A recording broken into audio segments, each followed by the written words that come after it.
32편을 우리가 살펴볼 건데요. 성경에 시편에 셀라 나오면 무슨 문맥이라고 그랬어요? 기억 안 나십니까? 재림 때라고 말을 들었습니다. 셀라 문구가 나오면 항상 재림에 대한 이야기를 하고 있구나 생각을 하셔야 됩니다. 몇 번에 걸쳐서 셀라 이야기가 나오고 있고요. 32편은 다윗의 시다라고 말하고 있고 마스길이라고 표현하고 있죠. 여러 번 이제 마스길에 대한 이야기를 했는데 성경에 13편이나 마스길이라고 하는 그런 시편이 있습니다. 그래서 다윗의 마스길, 아삽의 마스길, 에스라 사람 에단의 마스길 뭐 이렇게 표현하고 있습니다. 그런데 이 마스길은 교훈이다라고 했잖아요. 그러니까 다윗이 주는 어떤 교훈의 시편의 말씀이다라는 것을 알 수가 있습니다. 그런데 이 시편에서 다윗이 주는 교훈에 대한 것이 뭐냐면 죄의 이야기예요. 죄 사함을 받은 자가 복이 있다라고 1절, 2절에 언급을 하고 있지 않습니까?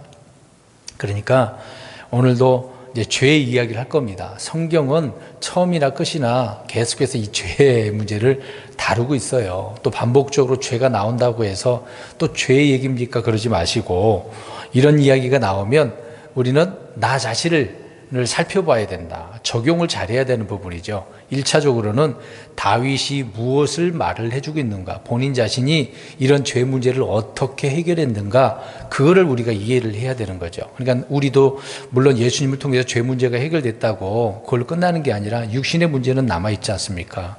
이런 부분을 어떻게 우리가 해결해야 되는가, 오늘 말씀을 통해서도 그렇게 우리가 살펴보고 깨달아야 될 줄 압니다. 아무튼 다윗은 어떤 교훈을 주냐면 죄 사함을 받은 자가 복이 있다. 죄가 가려진 자, 하나님께서 없애주었으니까 너는 죄가 없어 해버렸으니 얼마나 감사하겠어요. 사실상 사람이 자기의 죄를 스스로가 해결할 수 있습니까? 없는 거죠. 될 수가 없는 겁니다. 누군가 해줘야 되는 거, 그 누군가가 우리 주님이어만 하는 거죠. 아무나 되는 게 아닙니다. 우리가 알다시피 아브라함 이야기를 생각해 보면 아브라함은 믿음으로 구원받은 우리 그리스도인들의 하나의 예표가 될 수가 있는 것이죠. 율법 아래 있던 다윗은 율법의 행위와 상관없이 죄와 불법을 용서받은 성도들에 대한 예표를 보여주고 있다는 것을 알 수가 있습니다. 그러니까 아브라함이나 다윗이나 죄 문제를 믿음으로 의롭게 되어지는 그런 예표가 있기 때문에 이 사실들을 우리 자신을 살펴보자는 얘기죠. 한 절씩 보겠습니다. 32편 1절을 보시면 자기 범법을 용서받고 자기 죄가 가려진 자는 복이 있으며 내 범법, 죄를 짓는 걸 이야기하고 있는 거예요. 근데 그 죄가 있는데 그 죄가 가려졌다, 용서받았다 라고 하면서 이 사람은 복이 있다라고 이야기를 하고 있습니다. 성경에서 복이 있다라는 말들이 여러 구절들이 기록되어져 있거든요. 그 중에 오늘 1절에 말씀드린 것처럼 어떤 자가 복이 있대요. 다양한 복이 있는데 1절에서는 죄가 범법이 용서받고 죄가 가려진 것, 엄청난 것이죠. 죄가 가려지는 것보다 더 복된 일은 없다는 것을 알 수가 있습니다. 이 세상에 어느 누구나 다 죄가 있는데 그 죄 문제를 나는 해결할 수 없지만 그 문제를 주님이 해결해 줬으니 얼마나 복 있는 자가 되겠습니까? 아무리 내가 노력을 해도 되지 않는 그런 상황 가운데 주님이 그렇게 해줬다고 하니까 이제 그런 이야기를 하고 있는 거죠. 우리는 더 죄에 대해서 이야기를 한다면 우리는 모두가 죄인이잖아요. 죄를 지을 수밖에 없는 그런 사람들 아닙니까? 누구나 죄를 짓습니다.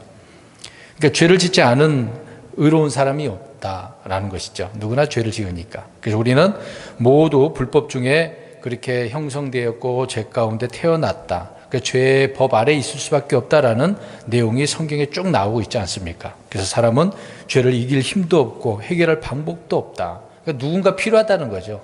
내가 못하니까. 사람은 그건 안 되지만 하나님은 모든 것이 가능케 하시는 하나님이기 때문에 하나님은 죄를 깨끗하게 없애는 사면할 권능이 있는 분 아닙니까? 말씀 한마디면 되는 거 아니겠어요? 주님은 우리의 죄를 그래서 깨끗하게 씻을 수 있고 깨끗하게 하실 수 있고 치워버릴 수 있는, 제거할 수 있는 그런 분이다라고. 그래서 요한복음 1장에 말하잖아요. 예수님이 죄를 제거하는 하나님의 어린 양이다라고 말씀을 하고 있는 것입니다. 그러면 사람들이 죄가 있단 말이죠. 물론 하나님이 해결하기 전까지 우리 자신은 어떻게 됩니까? 무조건 하나님이 너 죄 없어 그러지는 않을 거 아니에요. 오늘 다윗이 이제 뒤에서 말씀드리겠습니다만은 5절 보십시오. 내가 죄가 있다고 하면 어떻게 해야 돼? 하나님 앞에. 하나님 나 죄인입니다. 내가 잘못했습니다. 시인하고 회개해야 되는 거죠. 그러면 오늘 1절 말씀처럼 하나님께서 그 범법과 죄를 죄를 어떻게 하십니까? 용서해 주시는 거죠. 용서를 받는 겁니다. 그러니까 회개하고 시인을 해야 된다는 얘기죠. 그러니까 누구든지 죄를 시인하고 자백하면 긍휼을 얻는다, 용서받는다라고 잠언 28장과 요한일서 1장 9절에 말씀을 하고 있는 겁니다. 그런데 사람들은 내가 죄인입니다라고 고백을 잘 안 하죠. 뻣뻣하게 교만하고 내가 죄 없습니다. 난 죄가 없습니다. 라고 하는 사람들이 얼마나 많습니까? 우리가 복음 전하다 보면은 나 죄 안 졌는데요. 그렇게 생각을 해요. 크게 나쁜 짓만 생각한다고 생각할 겁니다. 사람들은. 근데 성경은 살인죄만 죄라고 한 건 아니잖아요. 도둑질한 것도 그렇고 사실 교통법을 위반한 것도 죄에 진 겁니까? 안 진 겁니까? 말하자면 그런 것도 다 죄잖아요. 근데 하나님은 그런 걸 다 떠나서 하나님의 말씀에 순종 안 하는 거, 말씀에서 벗어나는 게 다 죄인 거죠. 주님을 믿지 않는 것도 죄라고 말씀을 하고 있는 겁니다. 그러니까 누구나 다 그래서 불법을 저지르고 사는 것이죠. 그렇지만 주님께서 죄를 시인하고 회개하게 되어지면 긍휼을 베풀으셔서 죄를 용서하신다라는 것을 알 수가 있는 것입니다. 그런데 문제는요, 죄에 대해서 이제 용서받았다고 해서 구속받은 건 아니잖아요. 우리가 잘못하면 용서해 줄게 그럴 수는 있잖아요. 네, 성경에도 다양하게 그렇게 표현하고 있습니다만은, 근데 그 사람이 구속받았다라고 할 때는 누가 피를 흘려야 되는 거죠. 예수님이어야 되는, 내가 피를 흘리는 건 아니잖아요. 용서받으러 끝나는 건 안 되는 거고 구속도 받아야 되는 부분 아니겠습니까? 그래서 우리 예수님께서 죽으심으로 말미암아 율법 아래 있던 모든 불법들을 다 제거하시고 깨끗하게 하셔서 구속하시는 것이다 라고 히브리서 9장 15절에 말씀을 하고 있는 것입니다. 근데 이스라엘 백성들은 그렇지 못했던 거죠. 이스라엘 백성들은 용서받으려면 어떻게 해야만 합니까? 예수님의 피가 아니라 그냥 짐승의 피를 흘려야 되는 거죠. 그게 아니면 안 되는 거죠. 그러니까 그들이 용서받았다고 해서 끝나는 거예요. 계속해서 그렇게 한다고 해결되는 문제는 아니었다는 거죠. 이 문제를 완벽하게 해결할 거는 하나님 어린 양이신 예수님의 그 피가 반드시 흘려야 되는 것을 이야기하고 있는 것입니다. 그래서 히브리서에 황소와 염소의 피가 죄들을 제거하지 못했다. 그는 불가능하다라고 분명히 말씀하고 있는 겁니다. 그래서 이스라엘 백성들은 그 문제가 해결이 안 됐던 거죠. 근데 우리 신약 그리스도인들 입장에서 볼 때는 얼마나 감사하고 우리가 복 있는 사람입니까? 나는 그냥 믿기만 했는데 예수님이 어떻게 하셨어요? 이미 2000년 전에 미리 죽으셨어 다. 그 당시에 사람들을 위해서도 뿐만 아니라 앞으로 태어날 사람들을 위해서도 모든 사람들을 위해서 대신 죽으신 거지 아닙니까? 단지 그 사실을 믿기만 하면 되는 것이니까요. 그러니까 우리는 정말 감사한 거예요. 이스라엘 백성들은 자기 행위로 뭘 해야 되고 또 짐승도 잡아야 되고 많은 일을 했잖아요. 우리는 그런 일을 할 필요가 있습니까? 없죠. 그냥 믿기만 하면 되는 거예요. 그러니까 너무나 구원받기 단순하고 쉬우니까 사람들은 그게 어렵다고 생각을 합니다. 굉장히 쉬운 건데도 불구하고요.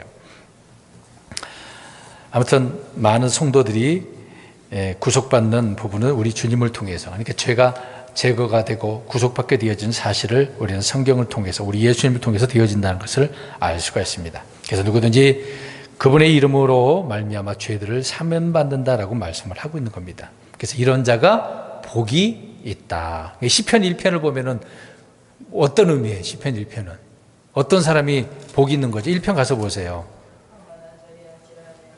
그렇죠. 여기에는 이제 그런 부분을 이야기하지만 오늘 시편 32편은 죄가 가려지고 범법들이 용서받는 사람 복이 있는 거죠. 자, 2절 보겠습니다. 영 안에 간사함이 없고 주께서 불법이 없다고 여기시는 사람은 복이 있도다. 또 이제 어떤 사람이 복이 있다라고 이야기하고 있습니까? 간사함이 없고 불법이 없다고. 누가 그렇게 여긴다고요? 여기신다고요? 주님이 너 간사함 없어, 있는데 없어 해버리는 거죠. 불법이 있었는데 없다라고 주님이 그렇게 해버리니까 이제 그런 사람으로 인정받았어. 주님이 그렇게 해버렸어.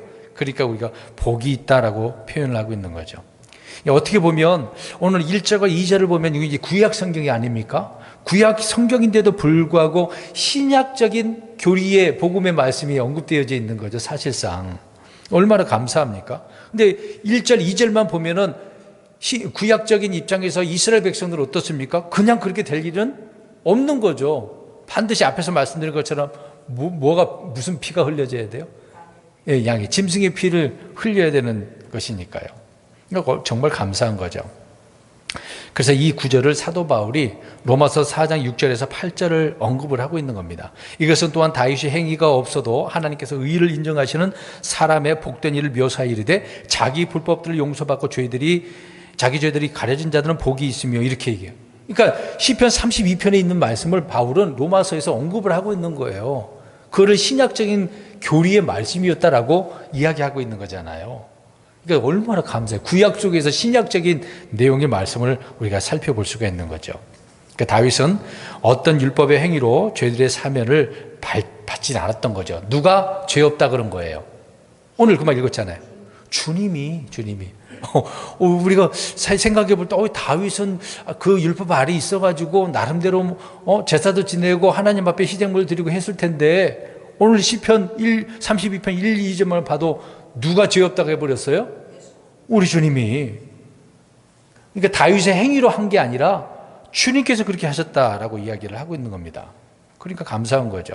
그러니까 하나님은 다윗의 죄와 불법들을 일방적으로 용서하시고 불법으로 인정하지 않았다는 거죠. 의롭다라고 말씀하셨다는 겁니다. 계속 2절 보세요. 이 영 안에 간사함이 없어요. 이런 사람은 복이 있다라고 이야기합니다. 간사함이라고 하는 것은 이중성 아닙니까? 거짓이고 기만하는 것 같은 그런 내용의 말들이잖아요. 우리가 이제 신약적인 입장에서 우리 그리스도인들 또 우리 그리스도인의 마음은 이런 간사함이 없어야 되지 않겠습니까? 순수해야 되고 깨끗해야 되고 단순해야 되고. 그러니까 이 영 안에 그 사람 영 안에 간 사람이 있다라고 하는 것은 두 마음을 말하고 있는 거죠. 나뉘어진 마음이잖아요. 우리는 그래서는 안 되는 거죠. 이제 간사함이 없어야 된다. 그러니까 이런 마음이 나눠진 것은 교활한 것을 이야기하고 있는 겁니다. 마귀에 의해서 또 그 사람 자체가 또 그런 것이니까요. 그래서 이런 것들은 오늘 어떻게 해야 돼요? 회개해야 되겠죠. 나는 이런 사람입니다. 우리가 특히 기도를 항상 하고 계시지만은 나 자신을 놓고 죄인이다라는 것을 고백할 때가 많잖아요. 그럴 때마다 우리는 물론 주님께서 용서해 준 것도 감사할 일이지만 여전히 나는 이런 자입니다. 두 마음 가지고 있는 혹시 이런 간사함 있지 않습니까? 교만하지 않습니까? 이런 부분을 우리가 고백하면서 주님 용서해 주십시오 라고 해야 되겠죠. 그러면 주님이 어떻게 해 주십니까? 용서해 주시는 거죠. 아무튼 이런 것들은 우리가 회개해야 될 것들이다 라고 말씀을 하고 있는 것입니다. 3절 말씀을 보겠습니다. 내가 침묵할 때에 온종일 신음하였으므로 내 뼈들이 쇠하였나이다. 이제 문제가 생겼네요. 이제 복 있는 사람 이야기해놓고 내가라고 그랬으니까 이제 다윗의 입장에서 보면 침묵할 때 이건 말을 뭔가 안 하고 있다는 얘기죠. 그럼 무엇 말을 해야 돼요? 앞에서 그렇죠. 내가 죄를 졌습니다. 내가 죄인입니다. 그렇게 고백을 해야 되는데 말을 안 하고 있었다는 얘기죠. 그러니까 온종일 신음하여서 이 문제 때문에 해결을 받지 못하면은 신음할 수밖에 없는 거죠. 그래서 이 문제 때문에 내 영적인 문제지만 이 문제가 뼈들이라고 그랬으니까 내 몸에 어떻게 된 겁니까? 몸이 이상하게 이상이 생긴 거죠. 그래서 쇠하였다라고 이야기를 하고 있는 것입니다. 심각한 상태가 되어지는 거죠. 그러니까 영의 문제, 양심의 문제, 마음의 문제, 이것이 막 고통스러운 거, 신음이라는 것이 바로 그런 부분 아니겠습니까? 그러니까 다윗이 밧세바를 범했을 때 어때요? 몇 가지 죄를 지었어요? 간음죄, 살인죄, 또 세 가지라면서요. 뭐죠? 그게 끝인가요? 두 가지밖에 없나요? 이웃의 것을 탐낸 거잖아요. 이웃의 것이니까. 아무튼 주님 앞에 이제 고백도 안 했으니까 죄도 고백도 안 했으니까 그것도 죄가 될 수도 있겠죠. 자, 그럴 때 다윗의 마음은 지금 어떻습니까? 이게 침묵하고 있었잖아요. 하나님, 근데 죄를 졌으면 하나님 잘못해야 그래야 되는데 그러지 않고 있었다는 얘기잖아요. 그럴 때 다윗이 어떻다는 얘기예요? 그 마음이, 심령이 굉장히 신음에서 상한 상태가 되는 거죠. 온종일. 그러니까 영적으로 고통받고 있는 거예요. 영적으로. 심적으로 말로 표현할 수 없는 너무도 괴로운 거예요. 영의 괴로움이 있었다. 근데 그 영적인 문제가 그 괴로움이 혼에게 미치고 혼에 미치니까 그러니까 보세요. 우리 영혼 육이잖아요. 영은 맨 안에 그 다음에 혼, 겉으로는 몸이잖아요. 그러니까 영의 문제가 생기면은 혼의 문제가 생기고, 혼의 문제가 생기면은 육신의 문제가 생기는 거다라는 것을 알 수가 있습니다. 그러니까 영향이 얼마나 미치는가를 알 수가 있어요. 그러니까 우리가 겉으로만 해결하려고 하지 말고 늘 우리 안에 있는 속부터 바르게 해결해야 되는 것이죠. 그래서 내 뼈들이 쇠하였다. 그러니까 죄라고 하는 것이 뼈를 상하게 하는 거예요. 사실상 우리가 물건을 잘못 들어갖고 어이구 허리야 어이구 허리야 그게 상하는 게 아니라 지금 성경은 어떤 문제예요? 뭐가 뼈를 상하게 한다고? 죄가 뼈들을 상하게 한다고요. 또 잠언서 14장의 30절에 보면 시기라고 하는 것이 뼈를 썩게 만든다고 해요. 시기 좋은 거예요? 나쁜 거잖아요. 잠언 17장 22절에는 상한 영은 뼈를 말린다라고 하는 그런 표현을 하고 있습니다. 여러분 뼈가 마르면 우리 흔히 나이가 들면 그 뼈가 어떤 현상이 일어나요? 무슨 병이에요? 비어지는 거, 골다공증. 그거 마른 거 아니에요? 성경처럼 뼈가 말리는 거잖아요. 말라버리는. 자, 그런 현상이 있는 거죠. 그렇지만 성경의 좋은 소식 잠언서 15장 30절에 보면 뼈를 기름지게 한다. 예전에 한번 말씀드렸던 것 같아요. 그리고 이사야 58장 11절에 보면 주님의 인도하심과 성령의 인도하심을 받으면 성도들의 뼈는 기름진다고 이야기하고 있거든요. 그러니까 늘 주님의 말씀, 주님을 통해서 인도를 받아야 돼. 만약에 우리가 죄 문제가 생겼다 그러면은 빨리 어떻게 해야 되는 거예요? 침묵하지 말고. 그렇죠. 문제를 빨리 해결해야 돼. 하나님 앞 빨리 나가야 돼요. 고집 피우고 가만히 있으면 내 영적인 고통뿐만 아니라 혼의 문제도 생기고 육신의 문제도 생긴다. 우리는 그렇게 생각을 해야 되는 거죠. 이 말씀에 따라서요. 4절 보겠습니다. 밤낮으로 주의 손이 침묵하고 있었어요. 그래서 뼈가 막 쇠해져 있는 거죠. 그 원인이 뭐냐? 4절에 영어로는 for라고 하는 인은이라고 하는 뭐뭐 때문이다라고 하는 게 들어있는데 한국말은 그게 좀 그렇게 자세하게 나오진 않습니다만은 설명을 하고 있습니다. 밤낮으로 주의 손이 나를 무겁게 누르심으로 내 진액이 여름 가뭄으로 변하였나이다 셀라. 자 보세요. 밤낮으로 나를 무겁게 눌렀어. 뭐가? 주님의 손이. 그리고 주님이 어떻게 했다는 얘기예요? 너 죄 고백 안 하고 있네? 그러니까 하나님 어떻게 하셨다는 얘기예요? 이놈 봐라. 빨리 회개 안 하네. 정신 못 차리네. 너 한번 힘들어 봐요. 혼 좀 나봐라. 주님의 손으로 심판하고 있는 내용이다. 징계하고 있다. 그 내용을 말하고 있는 거죠. 그러니까 다윗을 징계하니까 다윗이 굉장히 아프고 슬프고 고통 가운데 있었다는 얘기죠. 그러니까 죄를 짓고도 이런 것이 없다라고 하면 이건 문제가 있는 거 아닙니까? 주님의 아들이 아니죠. 하나님의 사람이 아닌 거죠.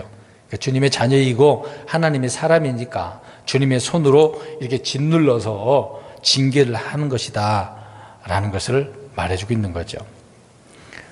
아무튼 계속해서 4절을 보면 하나님의 징계로 내 진액이 여름 가뭄으로 변했다라고 말씀을 하고 있네요. 그러니까 진액이라고 하는 그 몸의 어떤 체액, 수분 이런 것들이 어떻게 됐다는 거예요? 말라버려요. 고갈됐다는 얘기죠. 그러니까 막 더 고통스러운 거예요. 사실상 우리가 물만 안 먹어도 이 입이 혀가 달라붙잖아요. 바짝 말라버리잖아요. 그럴 때 사실상 목이 얼마나 칼칼하고 따갑고 아픕니까? 근데 그것뿐만 아니라 온몸이 뼈가 그렇게 말라가 버리는 거죠. 참 몸에도 이런 변화가 있게 되어진 것을 말씀을 하고 있는 겁니다. 그러니까 얼마나 징계를 크게 받았는지 알 수 있는 거죠. 그러니까 다윗은 이 사실을 깨달은 것이 더 다행 아닙니까? 만약에 이걸 계속해서 못 깨달았다고 생각해 봐요. 나단 선지자, 대언자가 와가지고 당신입니다라고 말을 안 해줬다고 한다면 어땠을까요? 계속해서. 그리고 이 말씀처럼 밤낮으로 이 징계를 계속해서 받고 있는 거죠. 내가 나 잘못 안 했는데 내가 왜 이런 고통을 당해야 되나? 막 신세 한탄하면서 사람들 얼마나 그러겠습니까? 그런 문제가 생길 수 있겠죠. 5절 보겠습니다. 내가 주께 내 죄를 시인하고 내 불법을 숨기지 아니하였으면 이제 깨달은 거죠. 문제가 생겼어. 징계를 받고 있으니까 내가 크게 잘못했구나. 그래서 숨기지 아니하고 말을 한 거죠. 그래서 또 이르기를 내가 내 범법들을 주께 자백하리라 하였더니 주께서 내 죄의 불법을 용서하셨나이다 셀라. 자, 범법들을 결국 자백을 했어. 하나님 내가 죄인입니다. 난 이런 자면 죄인, 이게 바울처럼 죄인 중에 괴수 우두머리입니다. 이런 고백을 했어요. 그러니까 하나님께서 어떻게 하셨어요? 불법들을 용서하셨어요. 참 단순하죠. 하나님 단순하잖아요. 다윗은 이걸 깨닫고 나서 그냥 자백했는데 하나님 어떻게 하셨대요? 용서해 주셨대요. 간단한 문제인데 사람들이 이렇게 고집을 피우는 거죠. 다윗이 그런 부분 아니겠습니까? 참 이런 사실들을 보면 너무도 단순한 것인데, 또 어떤 사람들은 죄를 짓지 않았다, 죄가 아니었다 부인하죠. 막 변명을 하는 겁니다. 심지어는 남의 탓을 돌리고. 회개가 되겠습니까? 그런 게요. 죄를 인정하고 자신의 죄인됨을 인정하라고 성경은 계속해서 말씀을 하고 있습니다. 예레미야 3장 13절과 호세아 5장 15절에 언급을 하고 있어요. 그러니까 죄를 죄로 인정을 안 하면 주께서도 상대를 안 하신다 그랬어요. 만약에 다윗이 오늘 지금 자백을 안 했다고 생각해 보세요. 하나님 어떻게 하겠습니까? 하나님과의 그 교제가 끊어버리고 계속해서 징계만 있는 것이죠. 목이 얼마나 뻣뻣하면 그러겠습니까? 그건 교만한 거죠. 그래서 다윗은 죄를 시인하고 다윗이 스스로가 이제 행한 그 불법들을 숨기지 않고 자백을 했다라고 이야기를 하고 있습니다. 참 영의 고통과 양심의 고통, 심리적인 어떤 고통 말로 표현할 수 없었던 거죠. 이제 그런 표현들을 지금 하고 있는 것입니다. 근데 그 자백을 안 하면 누가 손해예요? 자기 자신이 손해죠. 근데 그런 사람들이 굉장히 많습니다. 우리는 그런 사람이 돼서는 안 되는 거죠. 아무튼 주님은 단순하게 자백을 하니까 용서하셨다라고 말씀을 하고 있습니다. 아무튼 죄사함의 교리를 분명하게 말씀해 주고 있죠. 6절 보겠습니다.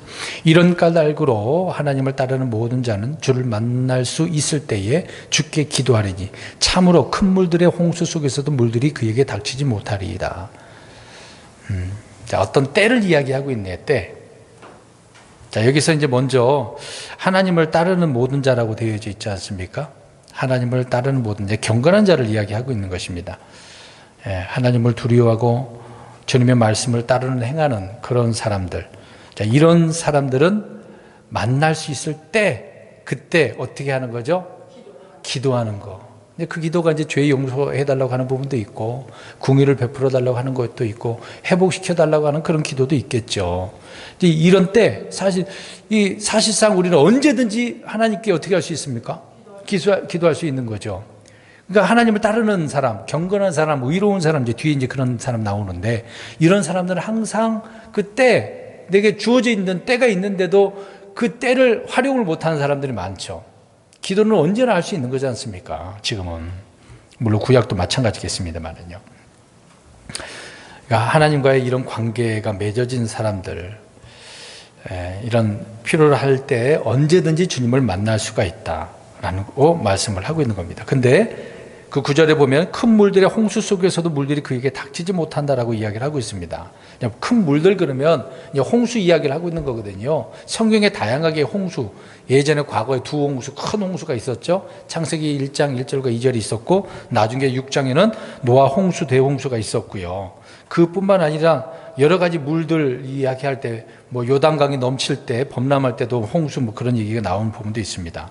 그거 외에도 마태복음 7장 25절에도 보면 예수님께서 비가 내리고 홍수가 나고 바람이 불어 그 모래 위에 짓는 집과 반석에 짓는 집 이야기 하잖아요. 그때도 홍수 이야기 했거든요.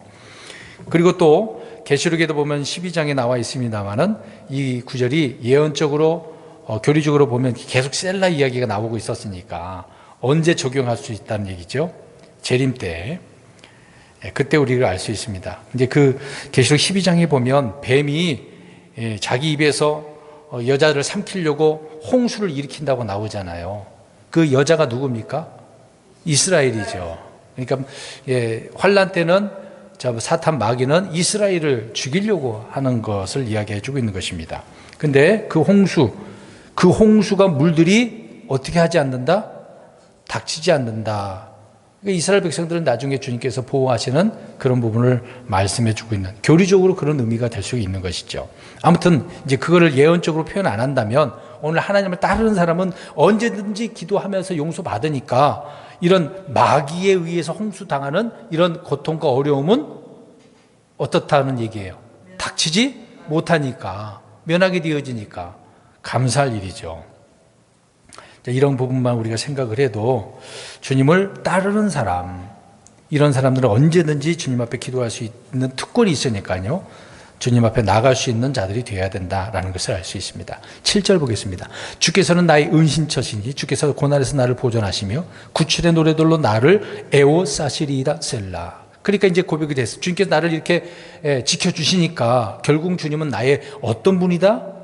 은신처. 자, 그럼 보겠습니다. 은신처라고 그랬으니까 그러면 누군가 나를 공격하는 자가 있기 때문에 은신처는 어떻게 하는 거죠? 숨는 거잖아요. 피하는 거잖아요. 그럼 이스라엘 백성들이 결국은 환난 때 어떻게 하는 겁니까? 마귀가 공격하니까 피하는 거죠. 근데 그거를 주님께서 그들을 페트라라고 하는 곳으로 숨기시는 거죠. 사실 뭐 승리자나 정복자는 이런 은신처가 필요 없는 거죠. 근데 이스라엘 백성들은 환난 때는 자기들이 해결할 수 없는 거죠. 주님이 도와주셔야만 하기 때문에. 그래서 주님이 요새고 방벽이고 산성이다. 이제 이 단어가 주로 전쟁 때 쓰여지는 단어거든요. 이것이요. 그러니까 전쟁 때. 그래서 사실 이스라엘 백성들은 전쟁하잖아요. 마귀와. 근데 지금 우리 교회 시대는 성도들이 마귀를 이긴다고 나와요. 마귀를 그래서 대적하라 그랬잖아요. 능히 우리는 이기고도 남아요. 마귀가 도망간다고 그랬지 않습니까? 지옥의 문들이 교회를 이길 수 없다고 그랬으니까. 그러니까 우리는 정말 감사한 거라니까요. 이스라엘 백성들이 안 된 게 감사하셔야 돼요. 이제 과거에 여기 이렇게 과거에 우리 자매님들이 바울로 안 태어난 게 어떻게 보면 감사할 수도 있어요. 이걸 생각해 보면 물론 바울도 이제 교회가 된 사람이긴 합니다만은 그러니까 유대인으로 안 태어난 것도 감사한 거예요. 어떻게 보면 이방인이지만 신약 교회 그리스도인이 됐다라고 하는 자체가 정말 감사한 거죠. 이런 문제는 주님이 다 해결해 버리시니까. 그러나 대환란 때는 마귀가 성도들을 이겨요.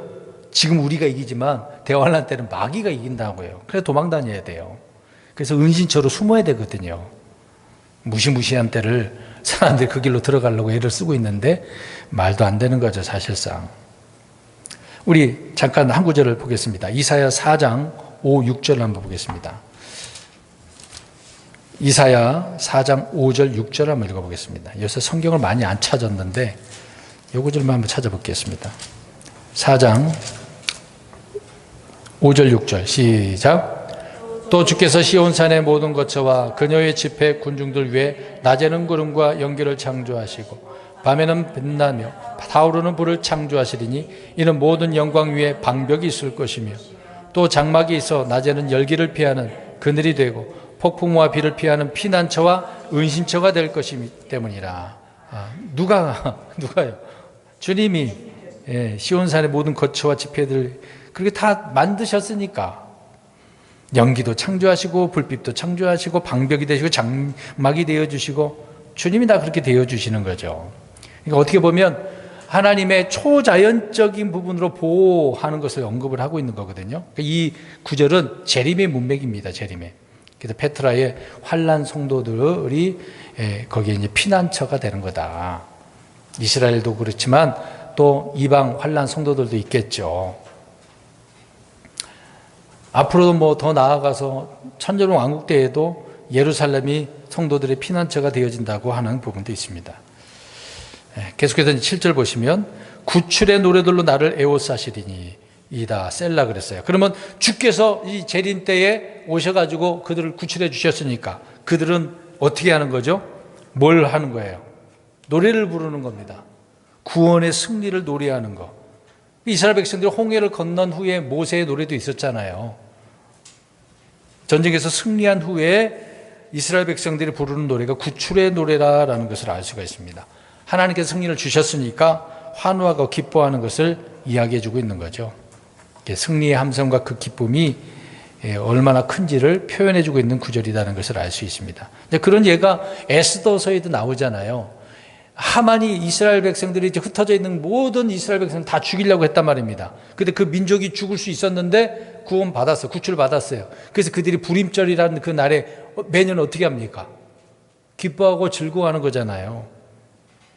그런 사실이 앞으로 대환란 끝부분에 이루어지는 것을 알 수 있습니다. 그래서 셀라라고 하는 부분이 언제 문맥이라고 언제?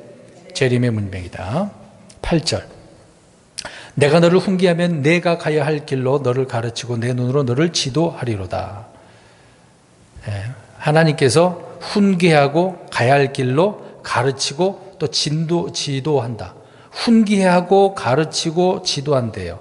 이제 내가 너를이라고 그랬으니까 내가라고 할 때 이제 하나님이 다윗에게 훈계하고 가르치고 지도하면 이 회개한 죄인에게는 엄청난 은혜잖아요. 내가 이렇게 잘못했는데 주님께서 훈계하셨구나, 가르쳐 주셨구나, 이게 올바른 길로 나를 지도해 주시는 거구나. 주님 정말 죄송합니다. 내가 이런 죄인이었습니다. 그럴 때 얼마나 이것이 은혜가 되겠어요. 근데 이것이 이제 내가라고 할 때, 다윗이라고 할 때, 다윗이 왕이고 또 목자이기도 하잖아요. 그럼 다윗이 백성들을, 죄인들을 가르친다라고 하면은 어떻겠습니까? 근데 뭘로 가르치겠어요, 다윗이? 말씀으로 그러겠죠. 네. 주님의 훈계 가르침으로 항상 주님을 통해서 또 주님의 말씀들을 통해서 우리가 가르침, 훈계, 지도를 받아야 되는 것을 말해주고 있는 거죠. 9절 보겠습니다. 너희는 지각 없는 말이, 예전에 퀴즈 냈던 부분인데요. 노새같이 되지 말지어다. 그것들의 입은 반드시 재갈과 굴레로 제어해야 하나니 그래야 그것들이 내게 가까이 가지 아니하느니라. 아멘. 중요한 부분을 이야기하고 있네. 갑자기 단수로 이야기했다 복수 이야기하고 있네. 너희는 그랬으니까 구약 이스라엘 백성들이나 이제 적용을 한다면, 영적으로 적용한다면 신약 그리스도인들, 앞으로 대환란 때 또 그렇게 성도들에 대한 것으로 적용할 수가 있겠죠. 잘 보세요. 지각 없는 말이나 노새. 그럼 보겠습니다. 말과 노새는 뭐가 없다는 얘기예요? 짐승을 이야기하는 게, 진짜 이 말과 노새는 지각 없다고 그래요. 이게 성경이 이야기하는 것이니까 똑똑하고 생각이 있는 거라고 생각하면 안 되겠죠. 지각이 없대. 깨닫는 어떤 그런 게 없다는 얘기죠. 그래서 이 말과 노새는 입에다 뭘 물려야 통제가 되는 거예요. 그러면 이거를 누구를 이야기할 것 같아? 지금 너희는이라고 그랬으니까. 유대인들, 환난 백성들, 그렇게 이해를 할 수가 있겠죠. 그러니까 특히 이스라엘 백성들을 보면 이들은 지각이 없어서 깨닫지 못한 거죠. 그래서 하나님께서 그들에게 뭘 물리시는 거예요? 재갈을, 그러니까 통제하시는 거예요. 통제.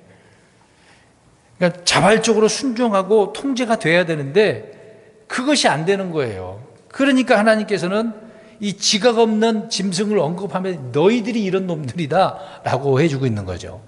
이걸 영적으로 적용해서 우리 그리스도인들도 생각해 보겠습니다. 깨닫지 못하면 계속해서 말씀하고 성경으로 보여줘도, 흔히 이제 우리나라 속담으로 난 넣고 기억자다 보는, 이 말은 뭐예요? 이게 기억자야. 설명해 주는데 이것도 못 깨달아. 그러니까 뭐가 없다는 얘기예요. 지각이 없어서 뭘 어떻게 될지 모르는 거예요. 이게 순종해야 되는데 이게 맞나 안 맞나 모르는 거죠. 통제가 또 안 되는 거. 이스라엘 백성들이 그랬다는 얘기죠. 그래서 채찍이고 재갈이 필요하고 회초리가 필요한 거다라고 잠언서 26장 3절에 언급을 하고 있는 겁니다. 그러니까 어리석은 자가 되지 말고 어떤 자가 되라는, 지각이 있는 자, 지혜로운 자, 깨달을 수 있는 지혜와 명철이 있는 자가 되라고 이야기하고 있는 거죠. 그래서 깨달아야 내 몸을 제어할 수가 있는 것입니다. 그런 것처럼 이스라엘 백성도 그러겠죠. 10절입니다. 사악한 자에게는 많은 고통이 있을 것이나 주를 신뢰한 자에게는 긍휼이 그를 에워싸리로다. 사악한 자와 신뢰한 자를 대비해서 말하고 있네요. 사악한 자는 많은 고통이 있어. 왜요? 위에 9절처럼 뭐가 없어? 지금 깨닫지도 못하니까. 그리고 깨닫지 못한다는 건 1절, 2절에 가서 뭘 깨닫지 못하는 거야? 내가 죄인이구나, 나쁜 놈이구나, 못 깨닫고 계속해서 간사함이 있고 불법이 있고 죄도 시인도 안 하고 그렇게 깨닫지 못하니까 많은 고통이 있는 거다라고 이야기하고 있는 겁니다. 근데 반면에 주를 신뢰하는 사람, 앞에서 우리가 또 이제 고백을 이야기했습니다마는 노래를 부르는 의로운 사람, 올바른 사람들은 주님의 긍휼이 있어서 그를 에워싼다는 말이 뭐겠어요? 에워싼다. 그냥 이렇게 둘러싸는, 보호해주는 그런 부분이 아니겠습니까? 주님께서 여러 가지 어떤 복으로, 형통으로, 명예로, 어떤 장수로 그렇게 생각하지 말고 죄가 가려진 그런 부분, 그런 주님의 애워쌈이 있다라는 것을 이야기해 주고 있는 거죠. 그러니까 주님의 궁율이 얼마나 많이 그 사람에게 있는지를 설명을 해주고 있는 겁니다. 그래서 언젠가 얘기했잖아요, 설교 시간에. 아침마다 새로운 뭘 달라고 기도하라 그랬어요. 궁율. 오늘 이제 그걸 궁율이 둘러쌌다 그러는 거죠. 보세요, 써 있잖아요. 궁율이 그를 에워싸리로다 그랬잖아요. 에워싼다는 거 둘로 다 채우는 거 아닙니까? 궁율이 둘러쌌다 그 얘기를 하고 있습니다. 그러니까 주님의 궁율이 없으면 못 사는 거예요. 그러니까 다윗이 지금 궁율을 받은 거죠. 마지막 11절. 위로운 자들아 너희는 주를 기뻐하며 즐거워할지어다. 마음이 올바른 모든 자들아 너희는 기뻐 외칠지어다. 11절은 간단한 부분인데요. 자, 기뻐하고 즐거워하다라는 것은 명령하는 것입니다. 그러니까 날마다 우리는 주 안에서 기뻐하고 즐거워할 수 있는 것이죠. 근데 그 기쁨의 대상이 누굽니까? 주라고 써 있잖아요. 주를 기뻐하라는 거죠. 주님만 생각하면 막 기쁘고 즐겁고 웃음이 나고 그래야 되는데, 근데 주님 볼 때마다 눈물이, 물론 자기가 잘못해서 신세한탄하면서도 그럴 수도 있겠습니다만은, 근데 성경적으로 보면 그런 슬픔보다 주를 볼 때마다 생각할 때마다 기쁨과 즐거움이 있어야 된다는 얘기죠. 그러니까 주님을 바라봐야 그렇게 되는 건데, 이 세상을 바라보면 늘 슬픔뿐이잖아요. 고난뿐이고. 그러니까 주를 바라볼 때 주의 기쁨이 넘치는 거다. 그래서 기쁨의 그것은 항상 그렇게 기뻐해야 된다는 것을 알 수가 있는 것이죠. 여기까지 우리가 정리를 한다면 오늘 다윗은 뭐가 가려졌어요? 죄가. 범법들은 용서받게 되어지고. 왜? 뭐 했기 때문에? 자백을 하니까 주께 용서를 받게 되었다. 전적으로 주님의 은혜가 된 거죠. 모든 것이 다 주님의 은혜로 되어진 것을 우리는 알 수 있듯이 늘 우리는 육신의 몸이 아직 구속받지 못했기 때문에 늘 자신을 돌아보고 말씀으로 처복종시키고, 또 이런 문제도 요한일서에 자백을 하면 용서받는다고 그랬으니까 육신의 문제는 늘 하나님 앞에 용서받기를 바라면서 또 용서받고 은혜롭고 건강하고 믿음으로 살아가는 저와 여러분들 되시기를 주의 이름으로